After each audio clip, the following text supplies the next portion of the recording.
ఏమిట్రా నంది, రోడ్లు ఇలా ఉన్నాయి? మీరు వస్తున్నారని పందిరి వేయించారు.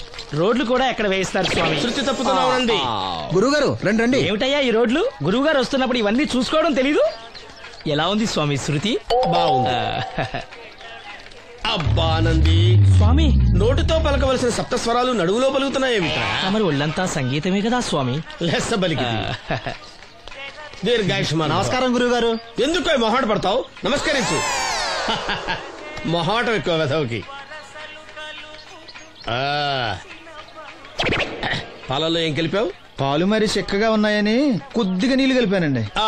ఇంకేం కలిపావు? పంచదార కలిపానండి. అక్కడే తప్పు చేసావు నువ్వు. ఏమయ్యా, గురువు గారు తింటున్నప్పుడు వడియం, తాగినప్పుడు మిడియం కంపల్సరీ అని తెలీదా నీకు? వెళ్ళు తీసుకురాపో. గురువు గారు మీరు రండి సార్. నేను ముందే చెప్తున్నాను, నా కచేరీ అయిపోయేంత వరకు ఎవరూ లేవటానికి వెళ్ళలేదు. ఎవరికైనా అర్జెంట్ అయితే వెధవా వెధవా రండి.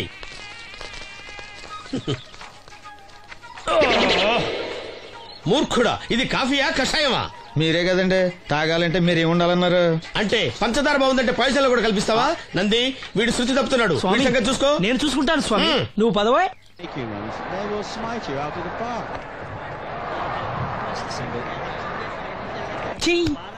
పీకాడు. ఒకటి చెప్పాయా? 101 అందులో 100 క్యాన్సెల్. ఏండి ఓ దోశ పార్సల్ అండి.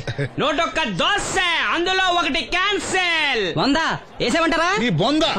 ఒరే ఎదవా, నువ్వు ఏదో రోజు నా గొప్ప ముంచెట్టున్నావు. స్లిప్ అయిందండి. 101 దోశ అందులో 100 క్యాన్సెల్. ఓకే.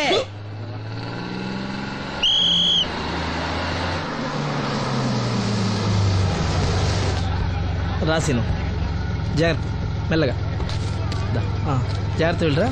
నువ్వు రామ్మా, ఎక్కు పైకి ఎక్కు, లోపలికి వెళ్ళిపో.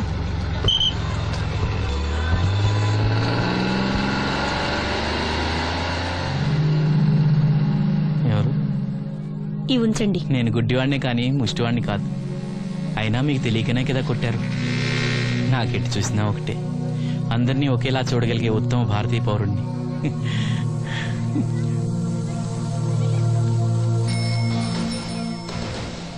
ఒరే ఎదవా, సీన్ వచ్చాడు, ఇల్లు తీసుకురా. సీను రా వెళ్దాం. ఓ పకీరా, మనమే. ఒకటి చెప్పండి. 101 అందులో 100 క్యాన్సిల్. ఈ ఎదవలా ఒకటి నాకు వచ్చినేంటి? రే 1-20. రామసీనురా కూర్చో. ఏటి క్రికెటా? మనోళ్ళు బానే ఆడుతున్నారా? ఏంటి ఆడేది? ఆస్ట్రేలియా వాళ్ళైతే చొక్క నీళ్లు కూడా ముట్టుకోకుండా చెమటలు కక్కేలా ఆడుతున్నారు. మనోళ్ళు ఆడుతున్నారు బాల్ ఆడడం, పెప్సీ తాగడం, బాల్ ఆడడం, పెప్సీ తాగడం, పీతల్లా తాగుతున్నారు అంతే. ఓ అదా, అవి పెప్సీ వాళ్ళ యాడ్స్ కదా. ఓ సీను టీ పట్టారా గాడిద? మర్యాద మర్యాద. ఓహో, హై క్లాస్ గాడిద గారు, ఓ మంచి వేడి వేడి టీ పట్టురామా. మన దగ్గర మంచి ఎక్కడుంది, అంతా వేడే గాని. చెప్పింది చేయరా ఎదవా. టీ వద్దులే బాబాయ్, రాజుగారింట్లో పెళ్లికి పాడమని పిలిచారు, అక్కడ ఎలాగూ తాగాలిగా. అయితే వచ్చేటప్పుడు నాకు కూడా ప్లాస్కోలో పట్టుకురా సీను. ఇక్కడ చెత్తటి తాగలేక సస్తున్నాను. రాజుగారింట్లో పాడడానికి ఎవరో పెద్ద ఆయన వచ్చాడు సీను. అబ్బే లేదే, నన్నే పాడమని పిలిచారు. నా రిక్షాలోనే రాజుగారింట్లో దింపొచ్చా. ఏవో 4 డబ్బులు వస్తాయనుకున్నా, గండి పడిందనమాట. ఏం చేస్తాం? ఏంటి సీను ఇంకా ఎక్కడ ఉన్నావు? పెళ్లి టైం అవుతుంది పదా. పెళ్ళిలో పాడడానికి ఎవరో సంగీత విద్వాంసులు వచ్చారంట కదా. ఎంత విద్వాంసులు వచ్చినా వాళ్ళు గొంతు పడతారు, నువ్వు మనసుతో పడతావు. అయినా నీ పాట లేకుండా ఈ చుట్టుపక్కల గ్రామాల్లో పెళ్లినట్టు అవుతారా? వెళ్ళరా. సరే వెళ్ళొస్తా బాబాయ్. ఎల్లెళ్ళు, భోజనాల టైంకి నేను వస్తాలే. గురుగారు, నా మాటని మీరు కూడా రావచ్చు కదా. 4-5 కూరలు వేసుకుని కడుపు నిండా పెళ్ళిలో తినొచ్చు. ఎప్పుడు ఈ కూడా తింటారంటారు. దీంతో కొట్టాలంటే నాకే బొక్క. మన మాట ఎందుకు తింటారు మీరు? ఏమండి రాజుగారు, ఏమిటి ఇంకా ఆలస్యం? ఈ కచేరీ అయిపోతే నాకు గణపవరంలో గండ పేరడం, గుడివాడలో గజారోహణం, కాకినాడలో కనకాభిషేకం. అది నెక్స్ట్ మంత్ నా ఫూల్. ఓహో, ఓ 10 నిమిషాలు ఆగితే. ఏమిటి, ఎందుకు 10 నిమిషాలు? రాహుకాలమా? మా సీనుగాడు వస్తాడు. సీనుగాడా? వాడేమన్నా మైక్ సెట్టింగ్ చేస్తాడా ఏమిటి? మా ఊళ్ళో వాడు లేకుండా ఏ కార్యక్రమం జరగదండి. వాడు పాటలు పాడతాడు. పాటలు పాడతాడా? తాను సేనంతటి వాడిని నన్ను ఇక్కడ పెట్టుకుని ఎవడో సీనుగాడు రాలేదని కచేరీ ఆపుతారా? హిమాలయ పర్వతం అంతటి వాడిని నన్ను ఎదురుగా పెట్టుకుని ఫిజు కోసం చూస్తున్నట్టుంది. అడుగో రానే వచ్చాడు. ఈ గుడ్డివాడు పాటలు పాడతాడా? పాడడానికి కావాల్సింది గొంతు గాని కళ్ళు కాదు కదా స్వామి. గొంతు బాగుంది కదా అని గాడిద కోయిలవుతుందా? ఫోన్లే అన్న, పెద్ద ఆయన్నే పాడమను. వీడెవడో గుడ్డి తెలివైన వాడు కాదు, తెలివైన గుడ్డివాడు. నోర్మోయ్. ఏమిట్రా శృతి పెంచుతున్నావు? మన ఊరు వచ్చి మనోడిని తిడుతుంటే సొత్త ఊరుకుంటారేటండి రాజు గారు. రే, మనమా ఆడపెళ్లి వాళ్ళం, అతను మగపెళ్లి వాళ్ళ తరపున వచ్చాడు. మనకు సీను పట్టం కావాలి అంతే కదా. అది నేను చూసుకుంటా గానీ నువ్వు వెళ్ళి పని చూసుకోపో.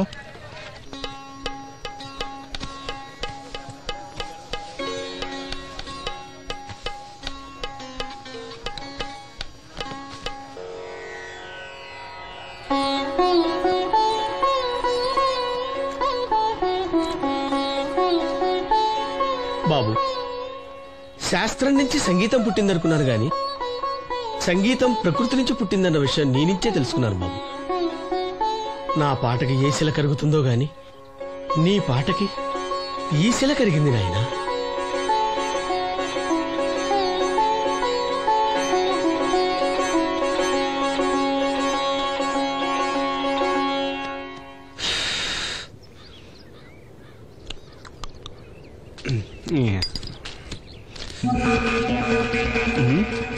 ఎరా పెళ్ళి పాట పాడుతున్నావా? అవునని రాజుగారు డబ్బులు ఇచ్చారా?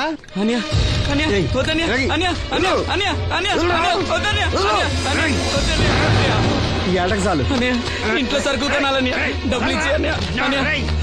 ఇంట్లో సరుకులు కొనాలని, నాన్నకి మందులు కొనాలని, పర్వాలేదని డబ్బులు ఇచ్చాను. డబ్బులు ఇచ్చాను.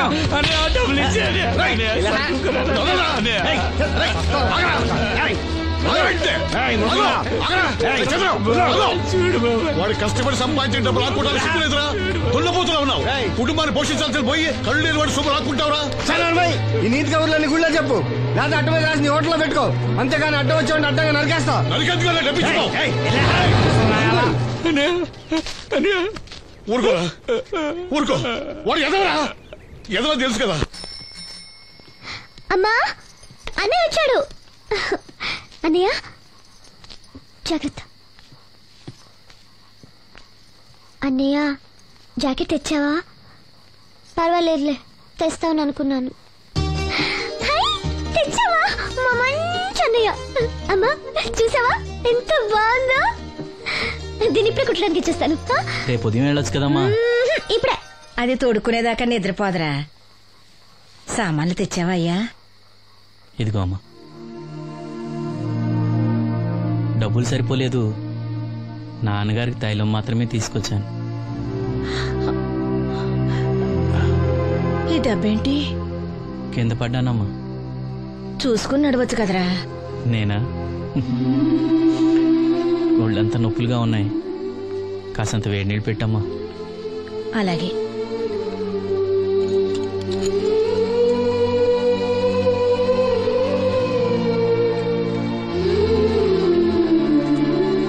ఇదిగో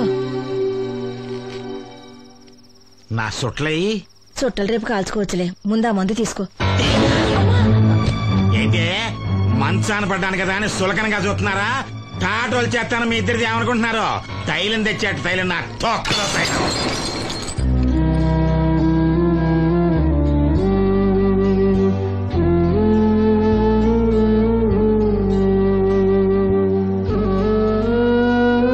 అయ్యో, పగలగొట్టేశారా?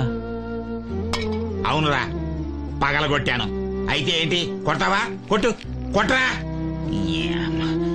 నడివిరిగి మంచాన పడ్డాను కదా, పెద్దానికి మీ దయాదాచిన్యాల మీద ఆధారపడుతున్నాను కదా. అది కాదు నాన్న, అది అప్పు చేసి తెచ్చాను. ఏంటి, అప్పు చేసి తెచ్చావా? అప్పు ఎందుకు చేయాల్సి వచ్చిందో చెప్పరా? ఏం జరిగింది? వీడు చెప్పలేదా? లేదే. గుండె బద్దలవుతున్నా వీడు నవ్వుతూనే ఉంటాడు. బాబాయ్ నువ్వు ఉండరా? తోడబుట్టినోడంట, తాగుపోతేదవా. వీడు కష్టపడి సంపాదించిన డబ్బంతా గద్దలా వచ్చి తనుకుపోయాడు. పైగా పైగా దారిగా వచ్చి అందరి ముందు కొట్టాడు. చంద్రం అలా చేశాడా? బుద్ధులు ఎక్కడ పోతే, ఒకప్పుడు ఊరంతా గడగడలాడించిన ఈ రౌడీ దాని పెద్ద కొడుకు కదా.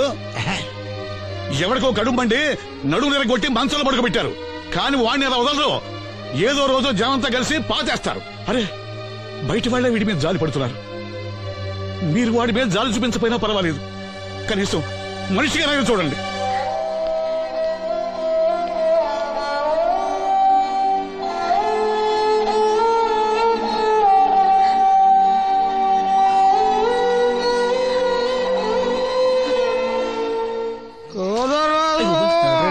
ఎక్కువైంది రైడ్కి బాగా ఎక్కేసింది. ఆట నేను కొట్టాను కదరా. కొట్టేవలేరా బాబు, కాకపోతే ఇంకోటి కొట్టి లోపు కొట్టాలి. పేకలో ముందు కొట్టినోడిగా డబ్బులు ఇస్తారు. ఊరికే తెగ ఫీల్ అయిపోతున్నావు.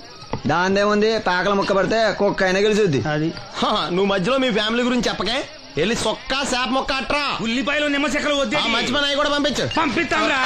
ఊరుకుంటే బిల్లు కట్టడం కూడా మర్చిపోతావు నువ్వు. అది ఎక్కడ మర్చిపోతాను బాబాయ్, అది మర్చిపోతావు కదా డైలీ తాగుతున్నాను.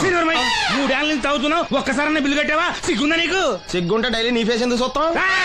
వద్దు, సీరియస్ అవ్వద్దు. మా అత్తో డబ్బులు ఇవ్వగానే ఇచ్చేస్తానని చెప్పాను కదా బాబాయ్. మరి నాకేం ఇస్తావు నాకు? ఫీల్ అవ్వక అదే ఇస్తానులే. సాలే ఆపు. పెళ్లికి ముందు నుంచి చెబుతున్నావు కట్నం లాగానే ఇస్తానని. ఇంకా నేను నమ్ముకుంటే ఇదిగో ఇదే పాక ముందు శనక్కాయలు కొట్టుకోవాలి. ఇంకా చూడు, మర్యాదగా బిల్లు కట్టు, లేదా చేప ముక్క, కళ్ళు చుక్క, నిమ్మ చెక్క కాదు కదా, కనీసం ఉల్లి తొక్క కూడా ఇయ్యను. మళ్ళీ ఇవాళ నుంచి వీడికి మనకి సెల్లు. నీకు నాకు జోకులేంటి? అప్పటికేటప్పుడు కాళ్ళు పట్టుకుంటారు, తిరిగి అడిగితే కాళ్ళు పట్టేసుకుంటారు. అదే నీ ఫీలింగ్. ఫోన్లే కాళ్ళు పట్టుకుని అడుగుతానులే. కళ్ళు పంపించా. అంతా నిన్ననే లాభం రా. మా అత్తగారిని మాంగారిని అనాలి. నా నోటికాడ కళ్ళు లాగేస్తారు వాళ్ళు. చెప్తాను.